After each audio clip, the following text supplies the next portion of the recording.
transformación no consiste solamente en algo que estamos mecanizados los ingenieros de sistemas, que es acelerar procesos, sino hacerlos más inteligentes, estratégicos y profundos. Cuando se aplicó la inteligencia artificial, también el problema era cultural. Cuando hablábamos a los fiscales y referenciamos el aplicar herramientas, eran muy escépticos los fiscales, porque decían, no, o va a hacerlo mal, ¿qué pasa si la inteligencia artificial se equivoca? ¿O qué pasa si nos reemplaza, no? Entonces siempre ha habido miedo, siempre el cambio da miedo, ¿no? Sí. El que hace, supervisa y valida es el humano es irreemplazable. Es que la IA es simplemente un asistente, no es un juez, no determina, no toma decisiones, ¿no? La tecnología no empieza con un clic, comienza con decisiones, historias y personas. Bienvenidos a Expert, el podcast de Ciscotec, donde compartimos historias reales de quienes hacen que la tecnología funcione y sobre todo que transforme.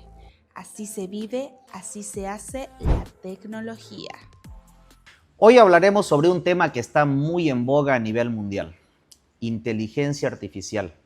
Y lo haremos en un ámbito no muy tradicional como es la aplicación de la inteligencia artificial en el sistema de justicia. Hola, soy Henry Hoyos y esto es Experti, el podcast de Ciscotec, donde no solo hablamos de tecnología, sino el impacto que esta ocasiona a nivel mundial. Armando, un honor tenerte aquí en esto que también es tu casa y que se llama Experti, el podcast de Ciscotec. Bienvenido a esta tu casa. Muchas gracias, Henry. Gracias por la invitación. Es un gusto estar en un espacio de diálogo, de conversación, de dialéctica, de lo que más nos apasiona, que es la tecnología, la transformación digital, la inteligencia artificial. Gracias a Ciscotec por el espacio. Vamos a empezar este primer módulo siempre con lo que Experti de Ciscotec, el podcast, se caracteriza y es precisamente la parte humana. En ese sentido, antes de hablar del profesional, quiero empezar hablando de la persona. Armando, si te presentas sin mencionar tu cargo, ¿quién es Armando Corral? Soy una persona convencida de que la tecnología es un motor de transformación capaz de abrir caminos hacia una justicia más cercana, eficiente, humana. Y digo justicia porque en los últimos años he dedicado mi esfuerzo a mejorar los servicios que brinda la Fiscalía a las personas usuarias, entendiendo que detrás de un trámite hay una vida que merece respeto y dignidad.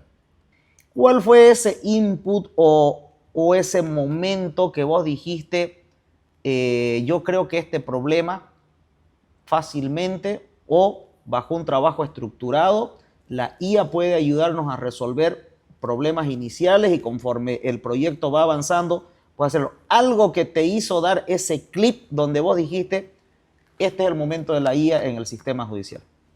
Hace un momento concreto y revelador, pero sin embargo, antes de llegar o de hablar de inteligencia artificial, ha sido importante todo el camino trazado y deambulado, ¿no? Que parte desde la concepción que se realizó en realizar un sistema de gobernanza, estableciendo con claridad que ese sistema genere un modelo de negocio que dé respuesta realmente efectiva a los usuarios internos y externos de la institución. Yo me acuerdo, hasta antes contamos con un sistema de registro que solamente era gestionado por fiscales. ¿Qué es lo que queríamos materializar? Primero era materializar dos principios que son básicos en la labor fiscal. Un principio de publicidad, que significa acceso a las partes, y un principio de confidencialidad, entendiendo que son solamente esas partes del proceso las que pueden acceder. En ese sentido, el proceso penal en Bolivia, como es en diferentes partes del mundo, es todo menos matemático, ¿no?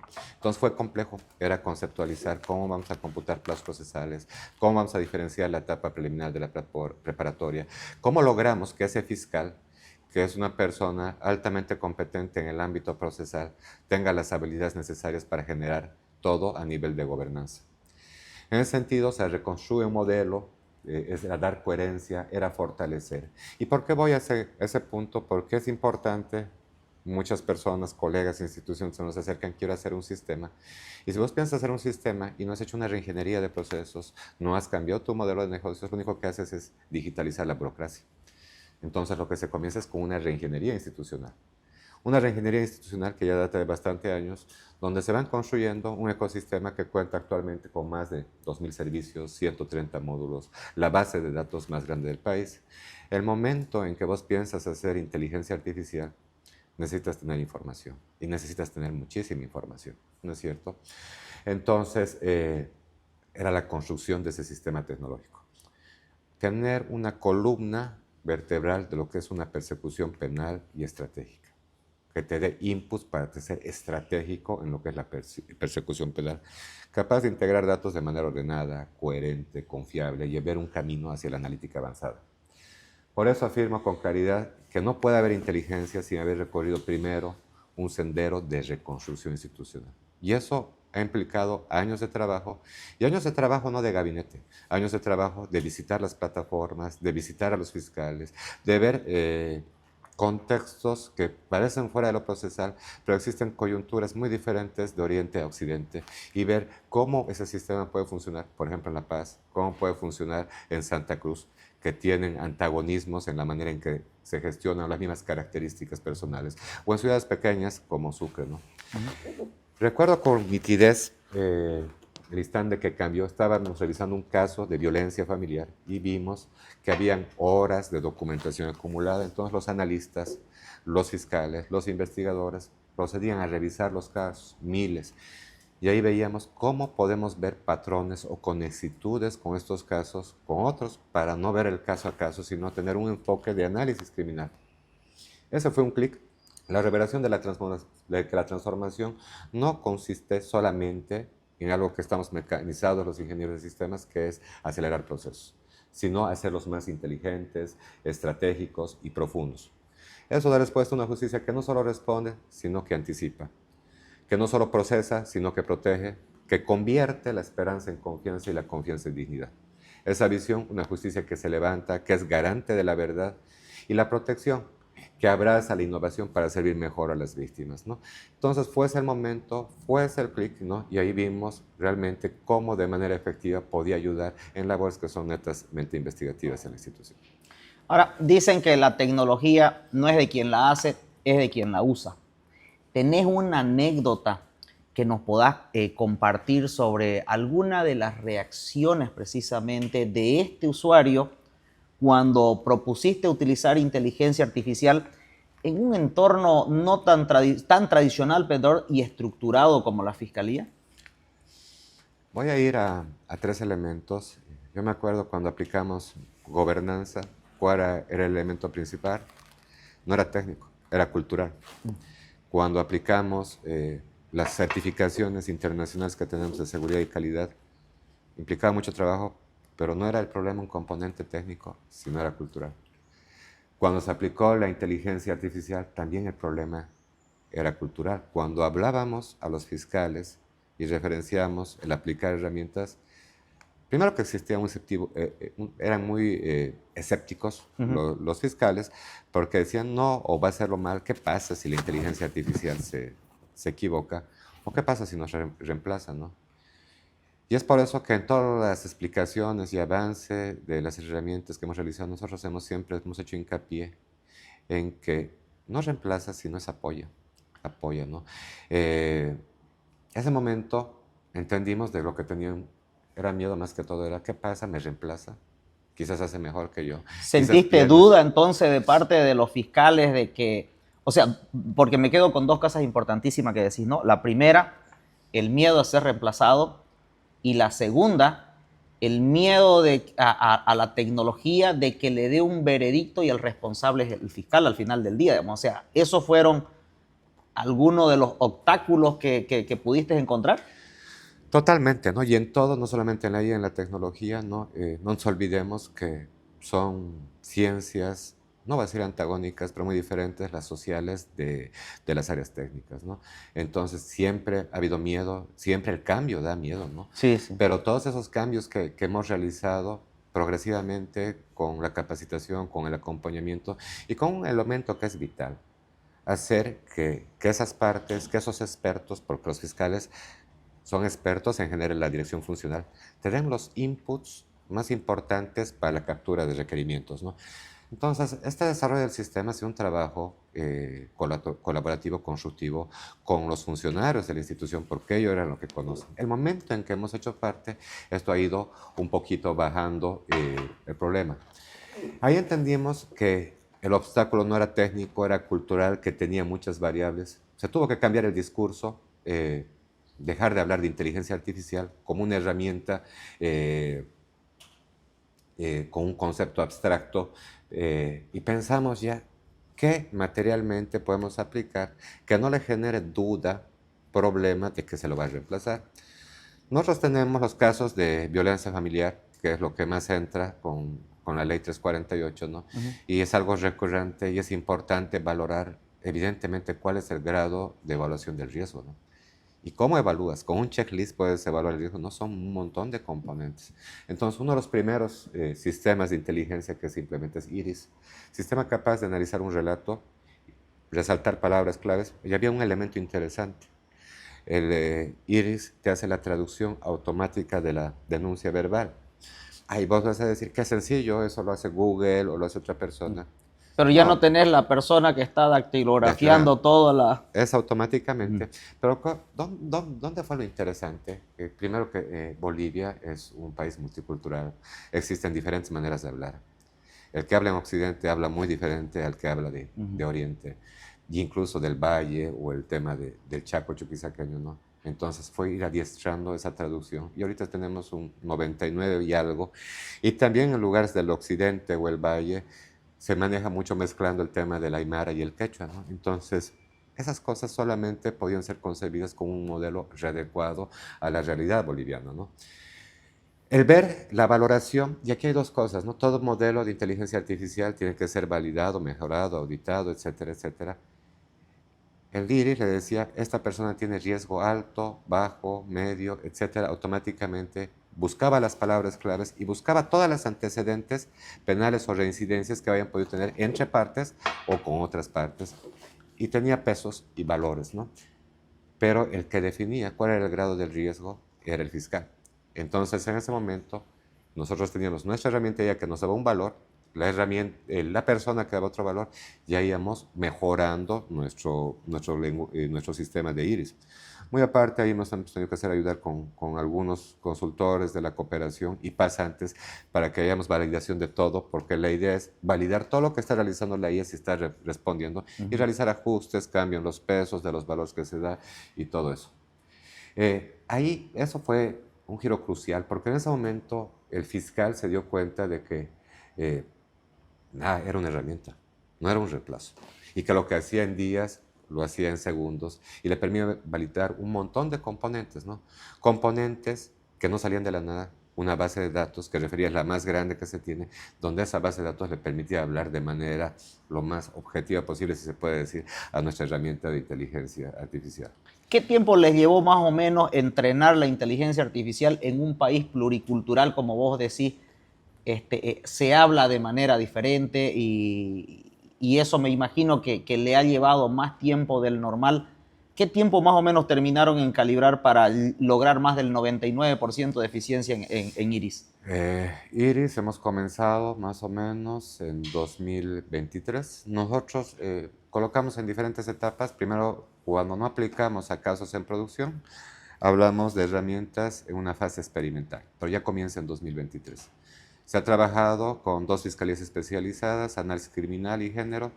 Son 3 años que es de adiestramiento. Hemos tenido cambios abruptos y rotundos el último año, ya fruto de la casuística que se ha realizado.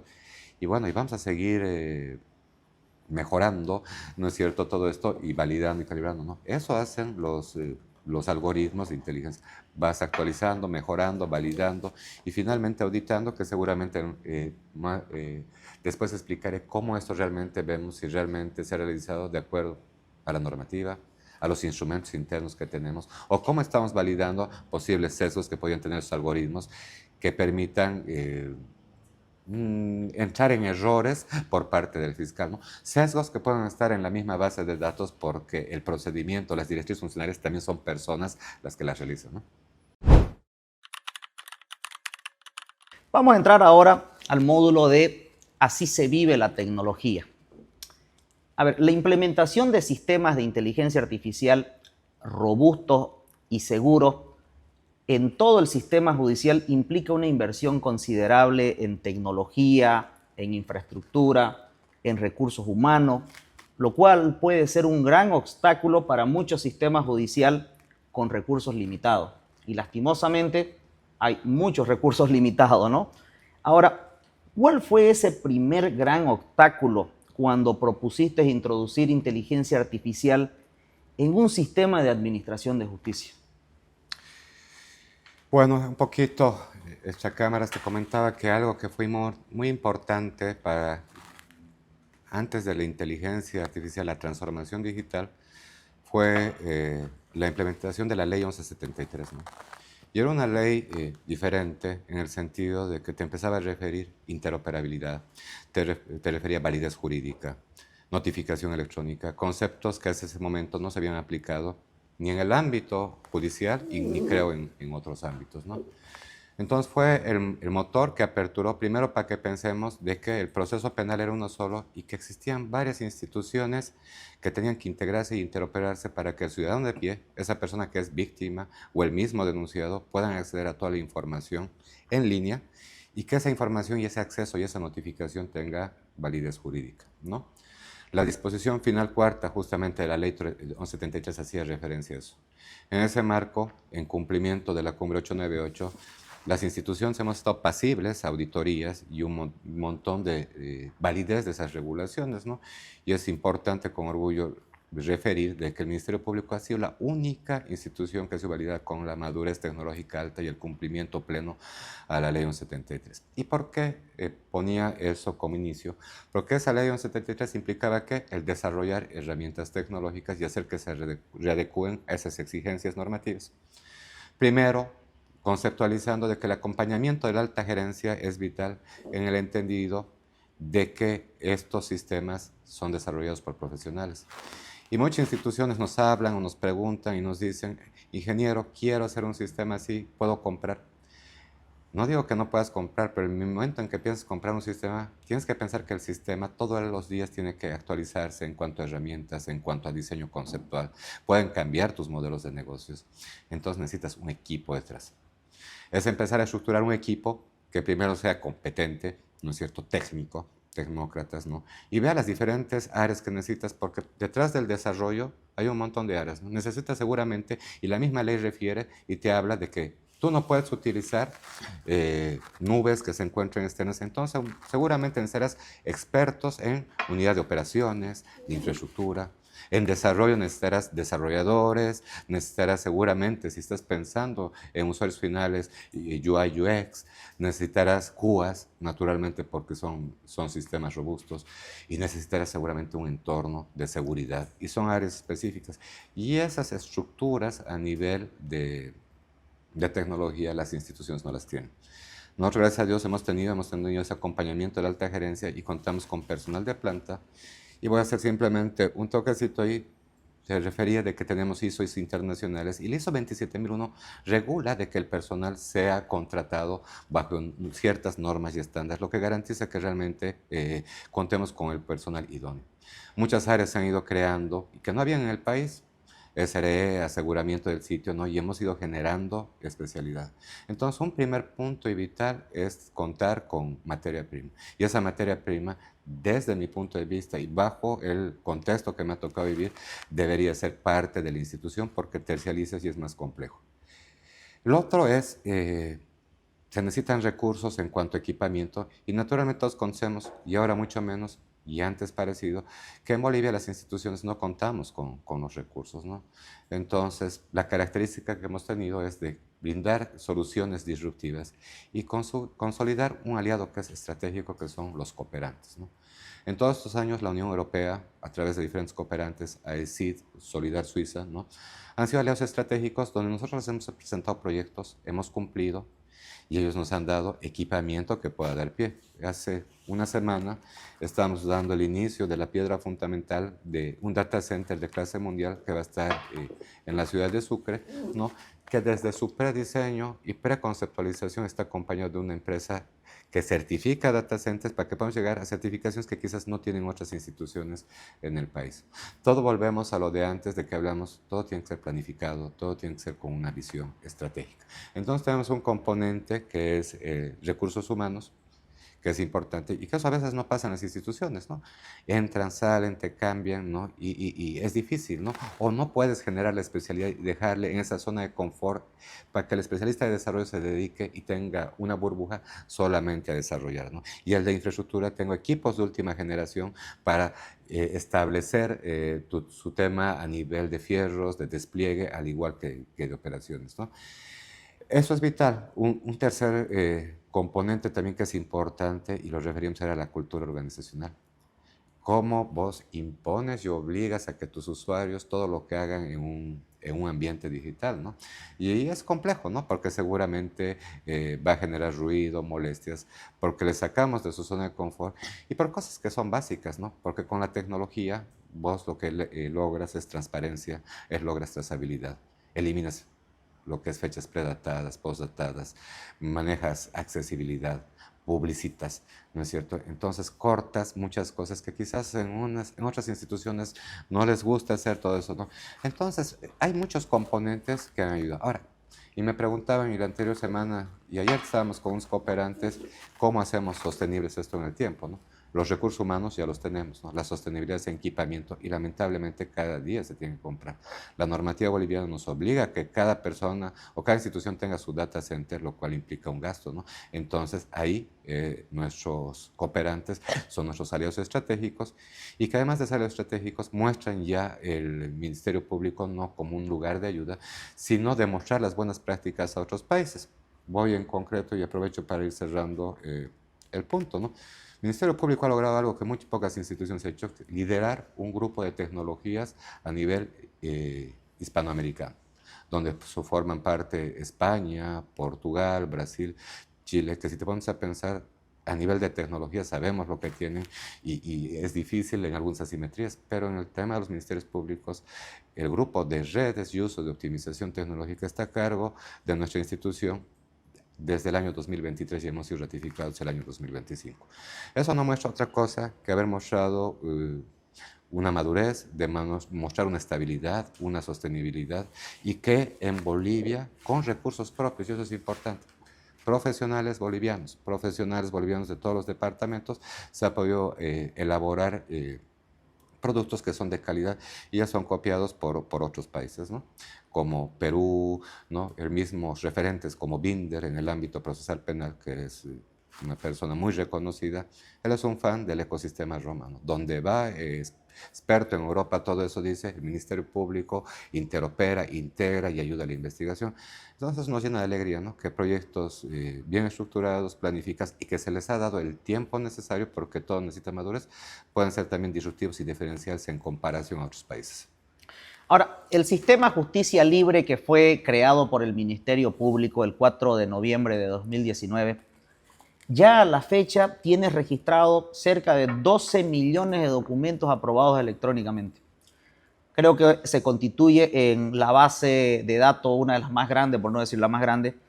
Más allá de esa tarea titánica que realizaste con tu equipo, ¿de qué manera toda esta información te ha servido para este gran proyecto de Roma y de Fiscalía? Ya, creo que ya es un poco más, no recuerdo, ¿no? Pero no es un dato estadístico. Y eso te refería, si no tienes un sistema bien desarrollado, estructurado, no tienes información de calidad, muy difícilmente vas a poder pensar lo que es implementar la inteligencia artificial. Si bien nuestro sistema cuenta con una base de datos estructurada y con información estructurada que pueden ser oficios, memoriales o todo lo que viene y deriva en las partes, ¿no? Estos documentos develan la memoria procesal institucional del país. Porque si bien hablamos de unos 6 años que estamos en esto, es importante referir que todos los casos han sido digitalizados desde el año 2000, ¿no? Entonces una memoria procesal institucional muy amplia, muy rica, que te hace un análisis no solamente de la gestión procesal, de la gestión criminal, sino de diferentes momentos que ha tenido el Estado de Bolivia, ¿no? Desde el Código Banzer hasta el Código de Procedimiento Penal actual que tenemos.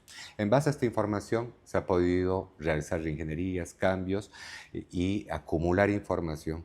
Y esa casuística de ese caso de violencia que ha llegado a buen puerto porque tiene una sentencia condenatoria, porque es importante diferenciar que no es lo mismo la capacidad resolutiva que la efectividad. Porque la parte, ¿qué es lo que quiere? ¿No? Quiere una respuesta. Y una respuesta efectiva es la última ratio del derecho, es una salida alternativa o una sentencia, ¿no es cierto? Entonces, vital, donde esos casos que han sido bien ejecutados y elaborados son la base y la estructura para que nuestros algoritmos sugieran siempre, no se le está quitando la dirección funcional, cómo gestionar desde las directrices funcionales o actos resolutivos que puedan ser imputables en un proceso penal.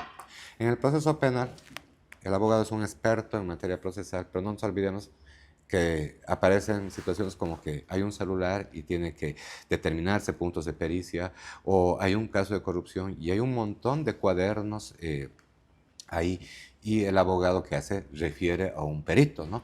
Pero en los puntos de pericia también tendría que tener conocimiento para ser lo más puntual y objetivo posible, ¿no? Ahí es donde te ayuda la inteligencia artificial, te ayuda, ¿no? La magnitud de las bases de datos también ha permitido entrenar nuestros modelos analíticos, y algo que es vital es identificar patrones, ¿no? Y hemos identificado patrones criminales y una casuística, porque es muchísima data, son millones de casos, ¿no? Por ejemplo, del robo de motocicletas en Trinidad, o el tema de las estafas piramidales que tenemos, sobre todo en Cochabamba y en Santa Cruz. Se ha podido ver los focos que salen de la cárcel, porque hay muchas cosas que salían de la cárcel. El tema que ha sido vital de casos sexuales en ambientes digitales. El Ministerio Público recién lanzó a la Asamblea y se aprobó una ley que determina todo el procedimiento para la gestión de todos esos abusos en ambientes digitales. Ha permitido con estas herramientas poder llegar a una solución temprana, proactiva y en buen momento antes de que puedan ejecutarse daños mayores al bien jurídico protegido. Porque inclusive he visto que todos esos datos ustedes lo tienen distribuidos geográficamente por los puntos de delito de mayor índice, y esa información que la tienen geolocalizada por tipo de crimen, por extracto social, por varios datos que he visto que lo tienen distribuido, eso de cierta manera le está ayudando a ser predictivo y preventivo con el sistema de evitar que para empezar suceda algún suceso puntual en el tema delictivo. En lo que es análisis criminal, mucho. Es una Fiscalía Superior que ve eso para ser sobre todo predictivo en el ámbito de la gestión procesal de nuevos casos que puedan existir. Lamentablemente preventivo en las atribuciones normativas, tanto en la Ley Orgánica del Ministerio Público como en la Constitución. El Ministerio Público no tiene una labor preventiva, pero en el marco siempre de apertura hemos ofrecido a todas las instituciones, a la Policía Nacional, porque como bien referías, nosotros tenemos, por ejemplo, otra herramienta que no le hemos hablado, como son los mapas de calor y los focos de criminalidad, donde puedes saber la ocurrencia de un robo entre tal hora, y de acuerdo a eso tomar decisiones como que, sin ir más allá, ver de que en tal plazuela de 12 a 2 hay robo de celulares, y ¿qué pones? ¿No? Pones una caseta policial y soluciona el problema, ¿no? Y siempre, ¿no? Vamos a dar la accesibilidad a todos, pero no siempre lo ven de buena manera las instituciones. En el sentido que nos falta, que es un componente importante, es una política de gobernanza, una política tecnológica. Y digo una política porque una política que tiene que ir a nivel del Estado, donde todos tengamos que ser parte e integrar, obviamente respetando todo lo que está en la ley, ¿no? En cuanto a confidencialidad, privacidad de datos, ¿no? Pero interactuar, ¿no? El Ministerio Público siempre ha tenido la apertura total, pero no siempre las otras instituciones han querido utilizar, o porque decía una marca o un nombre, ¿no? En ese sentido me acuerdo, y no voy a dar el nombre, en una última reunión de una institución le dijimos, se los cambiamos al color de su institución y que no diga Roma, pero utilícenla, ¿no? Son políticas de Estado, por ejemplo, en Corea del Sur, que es líder en gobernanza, ¿no? Todo se maneja a nivel de política de Estado y nada es mío, sino todo es de todas las personas que se encuentran en el territorio, ¿no? Yo creo que eso tiene que cambiar, ¿no? Y eso va un poco ya en el tema cultural que tenemos en el país, que a veces no nos gusta mostrar o las buenas o malas prácticas que hemos realizado. Ahora, como un balance general, ¿nos puedes comentar el antes y el después de Fiscalía? ¿Cómo ha impactado esto de aquí ya en todo el ecosistema donde siempre uno se centra en el ciudadano? ¿Cuáles son los beneficios hasta ahora que nos puedes comentar de precisamente ese beneficio que estas tecnologías le trae al ciudadano a pie? Definitivamente, tiempos, plazos, decisiones más rápidas, más objetivas. El contar con un GPT que te responda directamente a la memoria procesal con la estructura que implica el procedimiento y nuestro modelo de negocios ayuda un montón a nuestros fiscales. Han sido años que ha sido complejo, ha sido un cambio cultural, pero ahora ellos se dan cuenta. Y algo vital, yo te decía, les hemos hecho parte de este proceso de construcción, es que al ser ellos partes de construcción son los que lideran y nos dicen, estito más no le pondríamos ingeniero, ¿no? Ha cambiado, ¿no? Y había una charla que decíamos, es difícil retroceder, más allá que cambiemos lo que hemos avanzado en el Ministerio Público, porque se ha vuelto el día a día de la gestión institucional, ¿no? Han cambiado procesos, te da herramientas que te permiten, sin ser experto en algo en concreto, que te sugiere la herramienta, ¿no? Y en ningún momento estamos quitando la dirección funcional. Son herramientas que aportan, la ingeniería artificial es una ayuda, una colaboración, pero siempre el que toma las definiciones, obviamente, es el director funcional del caso, ¿no? Pero sí, ¿no? Ha sido totalmente disruptivo y lo que era el Ministerio Público hace unos años atrás y lo que es ahora, ¿no es cierto? Es un fenómeno muy interesante, ¿no? Similar seguramente al que ha pasado en Neuquén y en pocos lugares o Italia en el mundo, ¿no? Es vital, es importante y realmente nos complace porque ya es una dinámica de trabajo, ¿no es cierto? Pero aquí hay un tema importante y referimos en la atención pregunta, ¿no? Y quizás, ¿por qué no cambia el enfoque de la justicia, ¿no? Porque la ley 1173 hacía referencia a muchos actores que somos parte de justicia.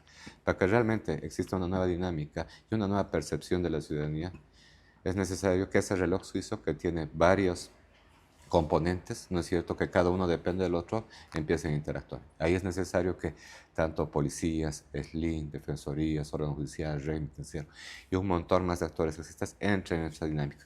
Y vuelvo a la lógica de que necesitamos una política de país, de gobierno, que no solamente te dé los lineamientos normativos, sino que también te dé las estructuras que son necesarias y que bien las referías, ¿no? Recursos humanos, equipamiento, tecnología.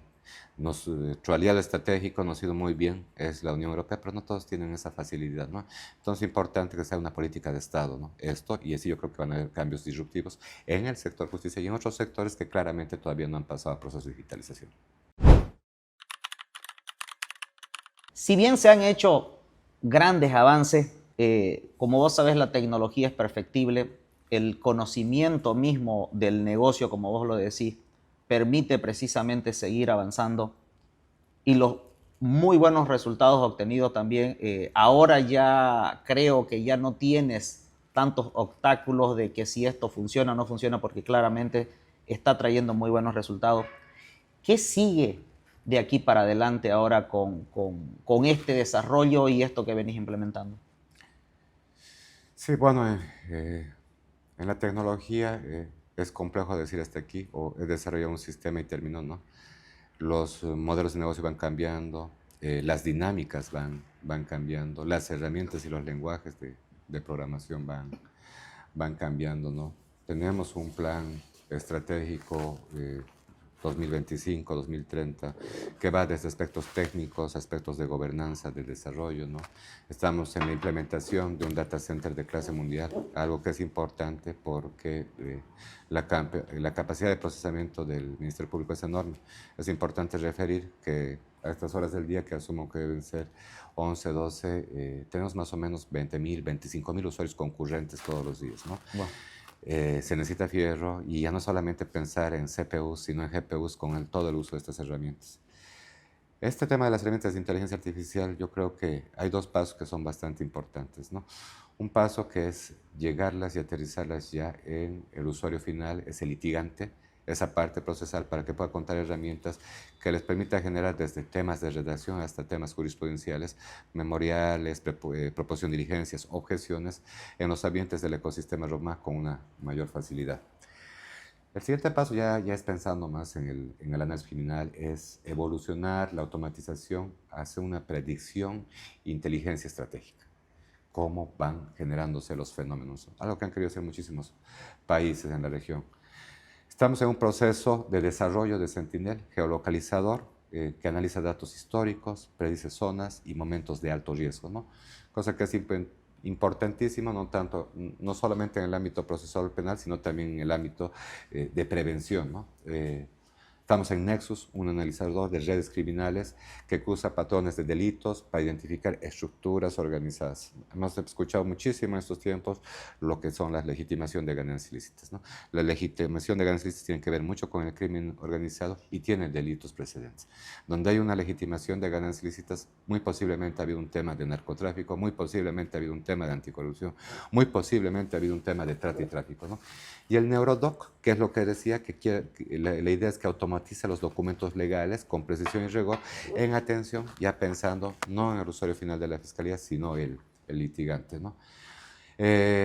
Nuestra visión es clara, ¿no? Es pasar a herramientas que agilicen el trabajo individual, a sistemas de inteligencia que fortalezcan la política criminal integral de la institución, entendiendo y refiriendo nuevamente que si bien hay una política criminal integral clara de la institución, lo que necesitamos es una política criminal integral clara de Estado. Nos proyectamos hacia una fiscalía que sea referente de modernización y uso estratégico de inteligencia artificial, capaz de demostrar que la innovación no es un lujo, sino la necesidad para garantizar una justicia efectiva. En ese marco, nosotros somos parte de la birregional, que concentra a expertos en inteligencia artificial de Europa y de Latinoamérica, donde 4 países tienen representantes y Bolivia tiene su representante ahí, ¿no? Es importante, donde no solamente se trabaja hacia dónde van las herramientas, sino sobre todo cómo vamos a normar, ¿no? El tema de ética, de sesgos, de uso, de gestión, de muchas dudas y preocupaciones que tienen tanto los funcionarios como los usuarios, ¿no? En que esto se pueda llevar a un nivel de que las máquinas procesen y no los humanos, ¿no? Pero se está trabajando eso y son procesos, ¿no? Naturalmente estamos evolucionando como país y con todos los países miembros en el tema de la birregional. Ahora, la inteligencia artificial en justicia definitivamente, por lo que nos decís, no puede improvisarse. Pero, ¿qué principios o buenas prácticas deberían ser obligatorias para cualquier institución, ya sea pública o privada, que quiera implementar inteligencia artificial? La gente piensa que aplicar la inteligencia artificial, y me acuerdo un caso en concreto de algún juez, creo que fue en Santa Cruz, es utilizar el ChatGPT o implementar un GPT directamente, ¿no? Lo que hay que pensar que cualquier sistema que desarrolles o elabores, pues puedes aplicar la inteligencia artificial a tu modelo de negocios y eso está en tu red privada y no hay ningún riesgo. Lo primero, y cuando refería el caso que habíamos tenido, ¿no? Es que es algo que te sugiere que el que hace, supervisa y valida es el humano es irreemplazable. Eso es lo primero que hay que aclarar, que la IA es simplemente un asistente, no es un juez, no determina, no toma decisiones, ¿no? Algo que es vital es la transparencia y la auditabilidad, y eso es vital, ¿no? Y ahí podemos ir a qué tenemos en norma en cuanto a inteligencia artificial en Bolivia, tenemos poco y nada, ¿no? La norma que regula en Bolivia en cuanto a temas tecnológicos, tenemos la ley 164, que es la ley marco, tenemos la ley 1080, que es la de ciudadanía digital, y tenemos decretos supremos como el 3595 y otros que dan regulaciones de interoperabilidad. Pero no tenemos regulaciones de lo que es inteligencia artificial.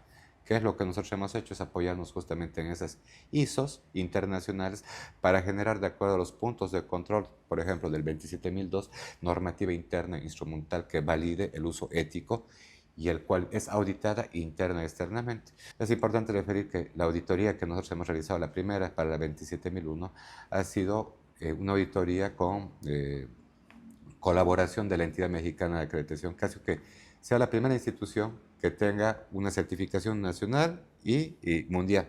Y ya los que siguientes se certificaron ya podían hacerlo de manera mundial porque te testifican para eso, ¿no? Entonces, que sea auditable, ¿no? ¿Y qué vas a auditar ahí, no es cierto? Seguramente códigos, sesgos, porque hay algo vital, esa inteligencia artificial, ¿con qué va a funcionar? Con tus datos de procesos penales, que evidentemente y naturalmente deben haber con sesgos que tengan de género, con sesgos que tengan raciales, porque también han sido personas que también tienen sesgos y que no son totalmente objetivas como todo en la vida, ¿no? Todo va a depender de la visión o desde qué lugar enfoques las cosas, ¿no? Y un tercero, justamente iba, ¿no? Ese tema de los sesgos, ¿no? Entonces sería el usuario, lo más importante, ver siempre la eliminación de sesgos, lo cual tendrá que estar acompañado de políticas, procesos, procedimientos internos, normas internas que se regulen y que todo sea enteramente auditable, ¿no? Esa es un poco la lógica que vemos en este. Ahora, tocabas el tema de la parte normativa, ¿no? Y más o menos lo que crees que debería hacerse, pero a nivel normativo, ¿qué nos faltaría todavía, digamos, y qué institución crees que debería ser la llamada a normar este tipo de cosas? Por ahí la GETIP, no sé, ¿qué crees? Bueno, las leyes se las tratan en la Asamblea, ¿no? Entonces yo creo que cualquier institución puede proponer un proyecto de ley, como ya lo hizo el proyecto de ley que decía de delitos sexuales en ambientes digitales, a la Asamblea, ¿no? Pero sí entiendo que la GETIC debería ser un ente que regule estas situaciones con una participación activa, no solo de mente de gobierno, sino también de lo que es el entorno privado, ¿no? ¿Por qué? Porque tiene el músculo, tiene la gente, ¿no? En cuanto a cantidad de personas, ¿no? Pero sigue siendo una política de Estado, ¿no? Quizás es importante trabajar en estas normas, ¿no? Pero es algo híbrido, ¿no? Donde tendrían que estar expertos en tecnología, expertos en inteligencia artificial, pero también expertos en derecho, que conozcan la casuística de estas herramientas, ¿no? Hay muy pocas personas que dominen el ámbito de derecho y la tecnología, ¿no? Son las personas que pueden ser oro puro y no digo copiar, ¿no? Pero ya utilizar de base normativa que ya está rigiendo las primeras normas que salieron en España o en otras partes del país, o un colega me decía hace un momento en Perú, y ver, ¿no? La base. Como todas las leyes seguramente serán mejoradas, ¿no? Pero esta ley, que vaya a la ley o decreto, que vaya al uso y la aplicabilidad de la inteligencia artificial, hay que pensar que en el fondo, ¿qué es la inteligencia artificial? Maneja datos, datos que pueden ser personales. Antes tenemos que tener una ley de datos personales. Maneja gobierno electrónico, documentación con una firma inscrita, ya sea a nivel de un hash o a nivel criptográfico, tema de gobernanza, ¿no? Entonces hay leyes ya que están ahí, que pienso claramente que en su momento han sido importantes, disruptivas, pero ya implican una actualización porque la tecnología es disruptiva, ¿no? Hay que ponernos a repensar en los lineamientos tecnológicos que tiene que impulsar el gobierno y creo que todos tenemos que ser actores activos.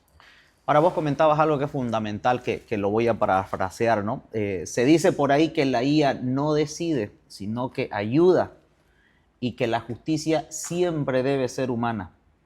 ¿Coincidís con esa visión? Totalmente, ¿no? Esa frase captura la esencia de todo el trabajo del Ministerio Público, ¿no? Poquito como iba poniendo entre comas y puntos en los anteriores, la IA es la herramienta más potente que hemos tenido para analizar datos, para encontrar patrones y generar insumos. Pero la ponderación moral, la compasión, la interpretación del contexto social y la decisión final van a seguir siendo exclusivamente de las personas, en este caso de nuestros fiscales. En el ámbito de qué piensan pensar de incorporar buen orden juicio a otros, tienen que ser siempre, ¿no? Son herramientas que te permiten tomar decisiones en base a esa información informada que te saca de información estructurada o no estructurada. Podríamos decir que la idea es ayudar, ver que sea lo más precisa, lo más imparcial, objetiva, confiable, para que la decisión humana sea informada. Porque esa decisión humana, si no está informada, también puede contener sesgos y un montón de apreciaciones. La justicia es un acto humano y la tecnología debe estar a su servicio. Para ir cerrando, ¿cuál es esa verdad que incomoda, que nadie lo quiere decir cuando hablamos de llevar inteligencia artificial a un sistema judicial? Que quizás ahí va a depender mucho del área, ¿no? Entonces, no, la verdad que incomoda para mí es que la IA no soluciona problemas de fondo, los potencia. Si tenemos un sistema judicial que tiene sesgos, que tiene corrupción o ineficiencia estructural, una IA entrenada con esos datos solamente replicará y acelerará esos defectos a escala. No va a ser en ningún momento una varita mágica. Implementar una IA sin primero auditar, limpiar procesos humanos, es como instalar un motor de Fórmula 1 en un carro con las llantas ponchadas, ¿no? Va a ir más rápido, pero directamente hacia el problema, ¿no? La tecnología exige primero una introspección institucional profunda y valiente, y para eso es importante ver los modelos de negocio, la reingeniería institucional, eliminación de sesgos en ambientes presenciales para llevar a ambientes subyacentes tecnológicos y así en esos sesgos. Armando, quiero darte las gracias por compartir este gran proyecto del cual lo venís liderando con tu equipo, por comentarnos todos los avances que se están haciendo y por acudir a compartir precisamente todo esto de acá. Gracias por todo lo que nos has compartido, por todo lo que nos has comentado, por todo lo que se viene. Y creo que esto no se detiene acá por todo lo que nos mencionas. Gracias por estar en el podcast Experti de Ciscotec. No, a ti, gracias Henry, a Ciscotec, realmente contento, feliz de que puedan haber. Hay muy pocos espacios para hablar, para debatir de tecnología, y este espacio ha sido muy ameno, ¿no? Y es importante que entre todos sigamos construyendo un país más tecnológico, más transparente, con mayor accesibilidad, ¿no? Gracias y a la disposición cuando guste.